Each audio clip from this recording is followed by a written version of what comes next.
Olá! Hoje a gente vai fazer uma análise profunda sobre um tema universal, né? E muitas vezes bem desafiador: o perdão. Como é que se encontra força para perdoar, principalmente quando a dor é muito grande? Vamos explorar isso. A gente vai usar umas fontes bem fortes, incluindo uma parábola bíblica e também um relato histórico de superação. Exato. A ideia é mergulhar nessas histórias, sabe? Para tirar não só o que aconteceu, mas o significado mais fundo do perdão, a importância dele e como ele aparece mesmo nas situações mais difíceis. E vamos ver como o perdão que a gente recebe se liga ao perdão que somos chamados a dar. Ok, vamos lá então. Começando pela parábola do credor incompassivo. Ela está lá em Mateus, capítulo 18, versículos 23 a 35.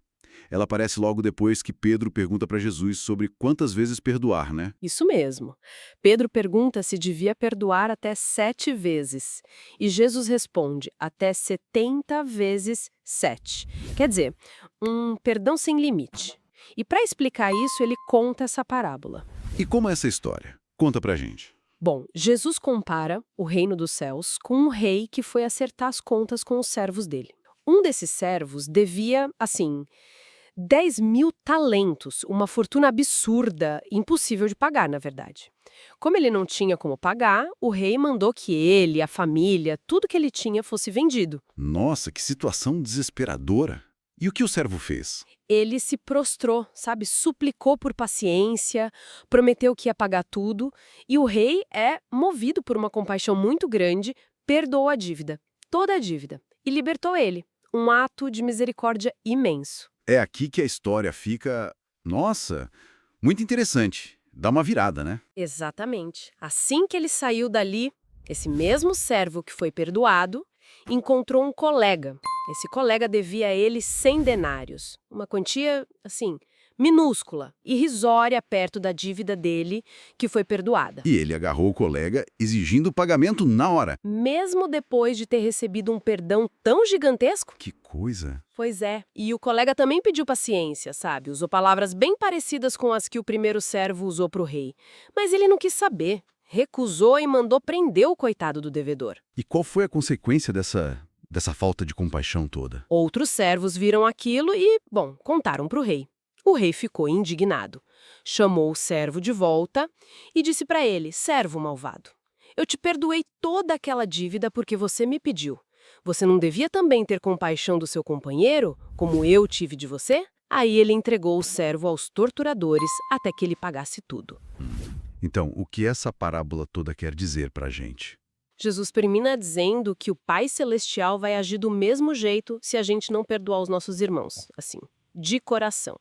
As lições são bem claras, né? Deus oferece um perdão que a gente nem consegue medir, os 10.000 talentos, e ele espera que a gente mostre uma compaixão parecida pelas ofensas que são muito menores, os 100 denários que a gente sofre. Receber misericórdia e negar essa mesma misericórdia para os outros é uma contradição que não cabe no reino. Entendi. A parábola coloca um ideal bem alto. Mas como é que a gente faz isso quando a ferida é real, é profunda mesmo? Tem uma história real que mostra bem essa luta, né? A da Corrie ten Boom. Ah, sim. Uma história muito impactante. A Corrie e a irmã dela, a Betsy, eram cristãs holandesas. Elas foram presas em campos de concentração nazistas na Segunda Guerra. Por quê? Porque ajudaram os judeus a se esconderem.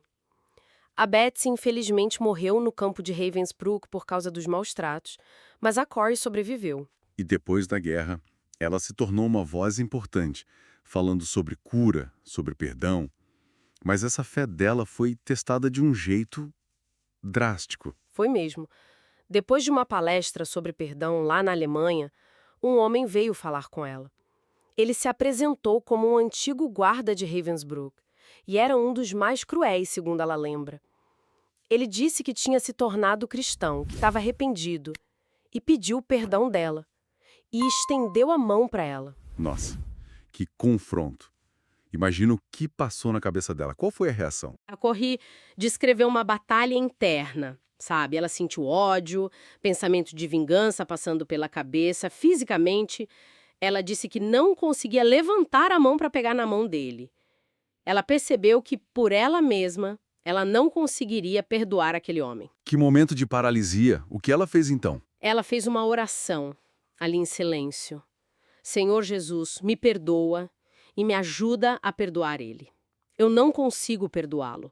Me dá o teu perdão. Foi um pedido de socorro, mesmo. Com muito esforço, ela conseguiu tocar a mão dele. E qual foi o resultado dessa oração, desse ato de vontade? Ela contou algo extraordinário. Disse que sentiu como se fosse uma corrente quente passando dela para ele, e o coração dela se encheu de um amor por aquele homem, um amor que ela sabia que não era dela, era o amor de Deus. O que é fascinante nisso é a conclusão que a Corey chegou. A cura do mundo não depende do nosso perdão, mas do perdão de Deus. Quando Ele nos manda amar e perdoar, Ele também nos dá o seu próprio amor para a gente conseguir cumprir o mandamento, mesmo quando parece impossível para nós. Pedir ajuda a Deus parece ser a chave, né? Então, juntando a parábola e essa experiência da Corey, fica bem claro. O perdão é central na mensagem de Jesus. É um reflexo do que a gente recebe. Mas a força para perdoar de verdade, especialmente nesses casos extremos, pode vir de uma fonte divina quando a nossa própria força simplesmente acaba. E isso levanta uma questão importante, né? Será que a dificuldade que a gente sente para perdoar é aquele sentimento de não consigo que a Corey sentiu tão forte? Será que não é um convite para a gente reconhecer que somos limitados e buscar um poder maior que possa nos ajudar a ir além do ressentimento, da dor, porque não perdoar é um fardo muito pesado. A mensagem central parece ser essa: não carregue o fardo da falta de perdão. Busque auxílio, talvez em oração pela pessoa que te ofendeu, para liberar esse peso e encontrar paz. Se você gostou deste vídeo, digite amém nos comentários.